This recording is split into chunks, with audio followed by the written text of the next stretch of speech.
शादी हुए तकरीबन 2.5-3 महीने गुजर चुके हैं। अब्दुल मुत्तलिब के मकान में ऊंट के काजवे कैसे जा रहे हैं, सत्तू की थैलियां के मुंह बंद रहे हैं और पानी की छागलें भरी जा रही है। तलवारों की फटी हुई नियमित बदल दी गई, तरकश में तेज और धारदार तीर रखे गए। ये सफर है, पराए मुल्क में जाना होगा और प्रदेश में हर कोई वतन के मुकाबले में ज्यादा बन संवर कर जाता है। अब्दुल्ला जिन्हें दूल्हा बने चंद दिन हुए हैं, शाम की तरफ तिजारत के लिए जा रहे हैं।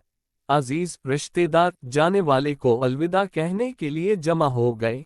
ये सफर सुनसान जंगल हो और खतरनाक बयाबान और मुश्किल रास्तों से होकर तय होगा।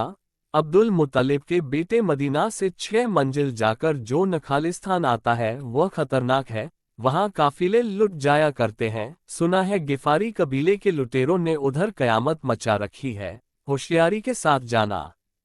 अब्दुल्ला ने उसके जवाब में अपनी तलवार की तरफ देखा। यही तलवार देखना कहने वाले की बात का जवाब था कि लुटेरे बदमाशों का सामना होगा तो इस तलवार से मुंह तोड़ जवाब दिया जाएगा। हाशमी घराने के लोग दिलेरी, बहादुरी और शुजात में अपनी मिसाल नहीं रखते।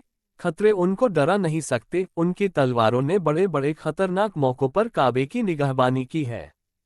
अब्दुल मुत्तलिब ने अब्दुल्ला की परेशानी को चुम्मा। अब्दुल्ला का सर मोहब्बत से आप ही झुक गया। शौहर नहीं, उसकी दुनिया जा रही थी सुनसान जंगलों की तरफ जहां कोसों तक आबादी का निशान नहीं मिलता। वह अपना गम किसी से कहते हुए भी शर्माती थी। उसका बस चलता तो रखे हुए कजावे को उतरवा देती और जाने वाले को सफल करने से रोक देती। आमना का दिमाग तसल्ली दे रहा था कि इतनी परेशान क्यों होती है। तेरा शौहर तिजारती कारोबार के लिए शाम जा रहा है, जंग पर नहीं जा रहा। खैर खूबी के साथ वापस आ जाएगा।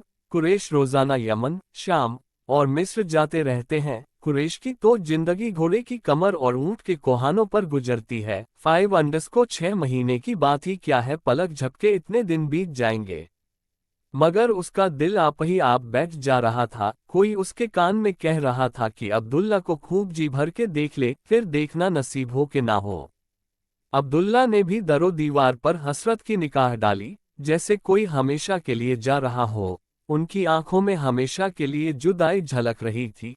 देखने वाले महसूस कर रहे थे कि कॉलेज के गानों से रोजाना लोग सफर पर जाते रहते हैं, लेकिन इस अंदाज में तो कोई रुखसत नहीं हुआ करता। जुदाई का यह मंजर अजीब सा है। रब्बे काबा अब्दुल्ला को आफियत के साथ वापस लाए। जिस तरह हम आज उसकी पीठ देख रहे हैं, कल उसका मुंह देखें। अब्दुल्ला जब मक्का की गलियों से गुजर रहे थे तो बाजार के मोड़ के पास ही एक खूबसूरत मकान के पास कुछ औरतें खड़ी थी। उनकी बातें। साद की अम्मी, यह अमेरिका चाहता बेटा अब्दुल्ला तिजारत के ऊंट लेकर सफर पर जा रहा है। इसके बाप का नाम अब्दुल मुत्तालिब है, कुश का सरदार है, मुकद्दस काव्य के दरबार और तुम।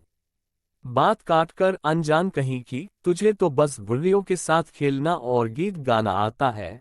अरे नादान, अब्दुल मुत्तलिब का असली नाम आमिर है और उसको शिबा कहते हैं। समझी? शुक्रिया खुदा की सब बरकतें तेरे हिस्से में आए। और यह भी कहो कि मेरा बेटा लुब्ध की तरह शेर कहने लगे, अरब में उसका नाम हो और रौक जे और बड़े बड़े बाजार उसके कसीदों से गूंज उठे। जबान नहीं, दिल ने कह दिया। हाँ, तुम्हें कह रही थी कि शादी होने से पहले अब्दुल्ला के माथे में जुनून नजर आता था। वह दिखाई नहीं देता, माथे में बस उसकी ताजली की झलकियां सी रह गई है, जैसे सूरज छिपने के बाद पहाड़ की चोटियों पर किरणों की बुझी हुई धारियां सी रह जाती हैं। तुम्हारी बात की मेरी निगाहें तस्दीक कर रही हैं। मुझे भी अपना हम ख्याल और हम निगाह समझो, तीसरी औरत ने कहा। अब्दुल्ला के कान में भी बातों की भनक पड़ी, मगर कुछ सुना कुछ ना सुना। ऊंट की घटिया की आवाज अब जरा तेज होती जा रही थी।